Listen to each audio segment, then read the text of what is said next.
नमस्कार बंधुरा केमन आছেন सबाई। आजकेर नतून एकटी भिडियोते आपनादेर सबाइके स्वागत जानाई।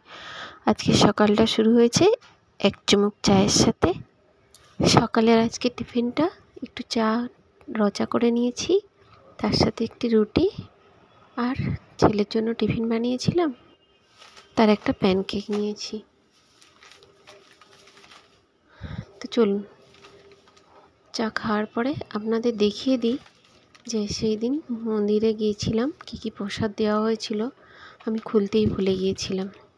একটা কলা, একটি বিস্কুটের প্যাকেট, একটি মাজা ড্রিঙ্ক, একটি ঝাল চানাচুরের প্যাকেট, এই হচ্ছে সেদিন মন্দিরের প্রসাদ ছিল।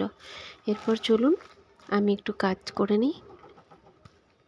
এর মাঝে আমি টুকটুক করে রান্নাটাও সেরে নিয়েছি সকালে, কারণ অনেক 3 দিন ধরে পুজো করে খুব ঘুরো হয়ে গেছে। এবার একটু কাজে মন দিতে হবে। বলেছিলাম না বিয়ের অনেকগুলো অর্ডার পেয়েছি, তার মধ্যে লেহেঙ্গা চলি আছে, ব্লাউজ আছে। তো আজ ভাবছি লেহেঙ্গা চলি দুটো কমপ্লিট করে দেব। তো চলুন তাড়াতাড়ি কাটাকুটি করে নিই, কারণ বেলাও হয়ে গেছে অনেকটা। কাটাকুটি করে নিয়ে আবার দুপুরে খাওয়া দাওয়ার পরে তারপর আমি এটা সেলাই করতে বসবো।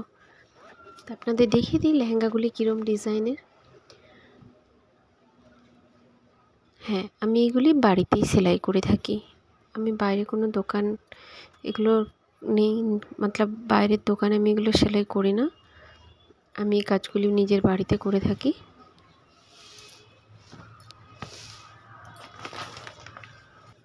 তো দেখুন দুটো লেহেঙ্গা, তার সাথে আরও কিছু ছোটদেরও লেহেঙ্গা দিয়েছে, ছোট বাচ্চার। বাকি ব্লাউজ পিস রয়েছে। এইগুলো হলে আরও কিছু ব্লাউজ দেবে বলেছে। তো সেই জন্য আর সময় নেই হাতে, একদম চটপট করে এগুলি করে নিতে হবে। আমি কাটাকুটিগুলো করে নিই।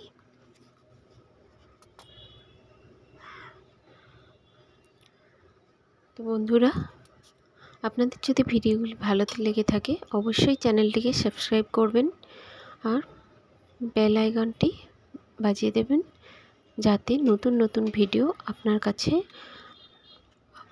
অনেক তাড়াতাড়ি পৌঁছে যায়। এরই মধ্যে কাটাকুটি করে নিয়েছি।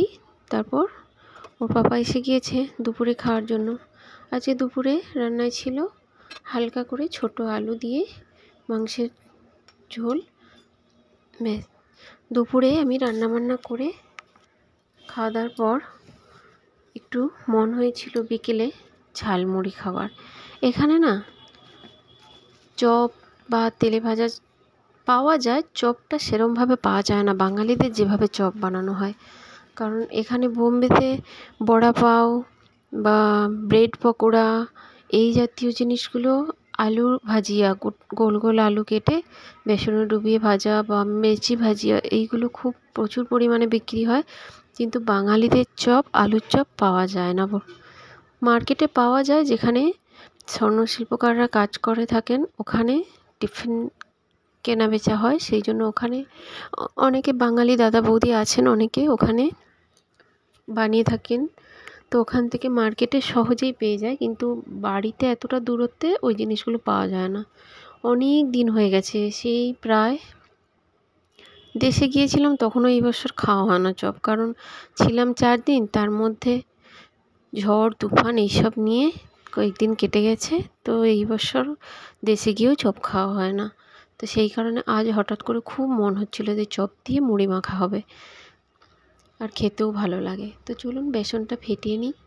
বেসনটাকে অল্প অল্প জল দিয়ে নুন, একটু হলুদ 1 চিমটে আর একটু গুড় দিয়ে মেখে নিচ্ছি, কারণ গুড়টা দিলে চপের কালারটা খুব সুন্দর আসে। সেই কারণে চপটা আমি একটু গুড় দিয়ে দিই যখন চপ বানাই। আর বাড়িতে চপ ছেলে থাকে না তো বাড়িতে, সকালে সেইভাবে বসে খাওয়া একসাথে সকলের হয় না। আর এই জাতীয় খাবারগুলো সবাই মিলে একসাথে বসে বেশ খেতে খুব মজা লাগে। কিন্তু বাড়িতে একা থাকি সব দিন, ছেলে সকালে ভোরে চলে যায়, হাজব্যান্ডও চলে যায় সকালে কাজে, তো একাই সব সময় থাকি বাড়িতে। সেই কারণে বসে একসাথে টিফিন খাওয়া হয় না। তো আজ খুব ইচ্ছে হচ্ছিল যে একটু চপ মাখিয়ে মুড়ি খাওয়ার। তো সেই কারণেই দুপুরে বানিয়েছি চপটা, কারণ ওর পাপা এসেছিলো খেতে, তখনই জানি ওকেও টিফিনে একটু দিয়ে দেবো, সেই কারণে সন্ধ্যেবেলা ওর টিফিনটা হয়ে যাবে। তো সেই কারণে চপটা আমি দুপুরেই বানিয়ে নিয়েছি। আমি বেসনটাকে ফেটিয়ে ঢাকা দিয়ে রেখে দিয়েছি। এখানে একটু পেঁয়াজ কুচি আর একটু রসুন থেতো করা আর একটু আদা, একটু এলাচ, গোলমরিচ গুঁড়ো আর একটু শুকনো লঙ্কা দিয়ে থেতো করে নিয়েছি। আর একটু ওই যে লাল দেখতে পাচ্ছেন, ওটা হচ্ছে শুকনো লঙ্কাকে জিরে দিয়ে তেলে ভেজে মেখে রেখেছি। আমার মশলা এইটুকুনি। আর একটু বিট নুন দিতেই পারি, তো আমার কাছে ছিল না বিট নুন, আমি দিই না সেই কারণে। আর এই যে আমি ছোটো আলু নিয়েছি চপের জন্য, কারণ ছোটো আলুটা ভীষণ টেস্টি হয়। ছোটো আলুতে আমি অল্প অল্প একটু চোপা রেখেছি, কারণ আলুর চপে একটু চোপা না থাকলে টেস্ট আসে না, সেই কারণে। দেশে বাড়িতে দেখবেন চপ ভাজলে একটু চোপা থাকে, তো আমিও সেই কারণে একটু একটু চোপা রেখে দিয়েছি। তো মশলাটা তৈরি করে নিই। মশলাটা প্রথমে কড়াইতে তেল দিয়ে, সর্ষের তেল দিয়েছি। চপে সর্ষের তেল দিয়েই হয়, নইলে চপের টেস্ট আসে না। একটু সর্ষের তেল দিয়ে পেঁয়াজটাকে লাল লাল করে একটু ভেজে নেব, তারপরে বাকি মশলাগুলো একে একে দিয়ে নেব। পুজোর ভিড়ে আপনাদের সাথে তো সেইভাবে উমার গল্পটা মাঝখানে আটকেই রয়ে গেছে। আজকে আপনাদের উমার আর কিছু গল্প আপনাদের সাথে শেয়ার করব।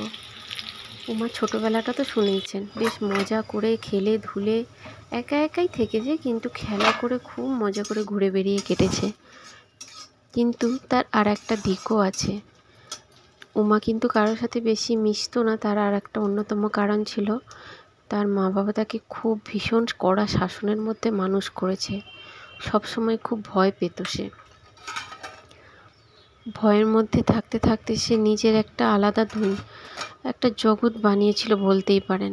মাঠে গিয়ে ওই যে দুটো দাদুর দুই দিকে দুটো মাঠ আর পুকুর ছিল, ওই জায়গাটি ছিল তার ভারী প্রিয়। ওখানে গিয়ে সে সবসময় একা একা খেলা করত। ওখানে পুকুরে স্নান করতে গিয়ে গাছে ওঠা, তারপর ওই গাছের পাতা দিয়ে ওইখান থেকে গাছের কাঁটা তুলে ওখানে ওই কাঁটা দিয়ে পাতা বুনে বুনে বাসনপত্র তৈরি করা, ওই সব দিয়েই খেলনা বাড়ি বানানো, আর ওসব নিয়েই সে খেলা করত। হাসি খুশিতে সেই কারণেই ছিল, সে বেশ মজাতেই ছিল। কিন্তু কড়া শাসনের মধ্যে মানুষ হয়েছে, বেশ কড়া শাসন, হয়তো সেগুলো বললে আপনাদের চোখে জলও আসতে পারে, তাই বিশেষ কিছু না বলে কিছুটাই বললাম। হ্যাঁ, এইভাবে সে মানুষ হয়েছে। সবচেয়ে বড় কথা, সে ধীরে ধীরে বড় হলো। তখনকার সময় না 6, 7, 8 বাস এই অবধি মেয়েদের পড়াশুনো হতো। কিছু কিছু বাড়ির মেয়েরা হয়তো 10th অবধি পড়তে পারতো। ওই টাইমেই মেয়েদের বিয়ে দেওয়া হতো, কারণ 8-এ উঠে যাওয়া মানে মেয়েরা ওনাকে অনেক বড় হয়ে গেছে, তাই আগে থেকেই তাদের তৈরি করে নেওয়া হতো। দেখুন, গল্প করতে করতে আমার আলু মাখাটা মশলাটাও তৈরি হয়ে গেছে। মশলাটাকে তেল দিয়ে আমি কষে আলুটাকে তৈরি করে নিয়েছি। এবার হাতের সাহায্যে গোল গোল করে চ্যাপ্টা চ্যাপ্টা করে গড়ে নিতে হবে। এটাই ডুবিয়ে বেসনে ভাজলেই চপ তৈরি হয়ে যায়। তো দেখুন, আমি বাকিগুলো গড়ে নিচ্ছি এইভাবে। তো দেখুন, উমা কড়া শাসনের মধ্যে মানুষ হয়েছে বলে সে কখনো ভয়ে কারো মুখের উপর জবাব দিতে পারতো না। তাকে যে যা খুশি বলতো চুপচাপ কাঁদতে কাঁদতে শুনে বাড়ি ফিরত, এসে সব কিছু তার মাকে জানাতো। এই মা এটা হয়েছে, মা ওটা হয়েছে। নিজে কোনো দিনও সে কাউকে উত্তরে জবাব দিতে পারতো না, বা কেউ মারলে তার দুটো ঘুরে মেরেও আসতে পারতো না। এইটাই ছিল তার জীবনযাপন এবং স্বভাব চরিত্র। তো দেখুন, গল্প করতে করতে আমি এবার প্রথম চপটা ছেড়েই দিলাম তেলে। একটু ব্যাটারটা মিডিয়াম কোয়ান্টিটিতে হবে, একদম না পাতলা না একদম গাঢ়। একদম গাঢ় হয়ে গেলে চপের খোলাটা ভীষণ মোটা হয়ে যায়, খেতে ভালোও লাগে না। তো একটু মিডিয়াম রাখতে হবে। তো দেখুন, বাকিগুলো এইভাবে আমি ভেজে নিই। ধীরে ধীরে উমা বড় হচ্ছিল, পড়াশুনো সব কিছু হচ্ছিল, কিন্তু ওই যে বললাম, তখনকার সমাজে মেয়েদের 6, 7, 8-এ ওঠা মানেই মেয়েদের বিয়ে দেওয়া হতো। উমার তখন জ্ঞান ছিল না। উমার পড়াশুনো সবেমাত্র বুঝতে শিখেছে তখন পড়াশুনো কী জিনিস। তখন উমার হঠাৎ করে একদিন বিয়ে দেওয়া হলো। চলুন, এখন এবার উমার গল্প থাক, এবার মুড়িটা মেখে নিই। বিকেল গড়িয়ে এলো, আজ বিকেলে ভাবছি একটু মুড়ি মাখা করে খাবো, তো মুড়িটা মেখে নিই। আপনারা দেখতে থাকুন মুড়ি মাখার ভিডিওটি আর এনজয় করুন উমার গল্পগুলি। এই রকম উমার আরও বিভিন্ন গল্প শুনতে থাকলে অবশ্যই চ্যানেলটিকে সাবস্ক্রাইব করতে হবে আর চ্যানেলটিকে শেয়ার করবেন, কমেন্ট করবেন, বন্ধু হয়ে বন্ধুর মতো পাশে থাকবেন। সুস্থ থাকুন, সাবধান থাকুন। আমি মুড়িতে একটু পেঁয়াজ কুচি, একটু শসা, একটু আলু সেদ্ধ, একটু কাঁচা লঙ্কা কুচি, একটু নুন আর একটু ঝাল চানাচুর দিয়ে নিয়েছি, আর একটু অল্প করে সর্ষের তেল দিয়ে নিলাম। তেল বেশি দিলাম না, কারণ চপেও তো তেল আছে, সেই কারণে অল্প একটু সর্ষের তেল দিয়ে নিয়েছি। টেস্টটা খুব সুন্দর হয় কাঁচা সর্ষের তেলে। এবার চপগুলিকে আমি একটু একটু করে এতে ভেঙে দেব। একদম মাখাবো না, একদম মাখালে মুড়িটা মিয়ে যায়, নরম হয়ে যায়, তাতে খেতে ভালো লাগে না।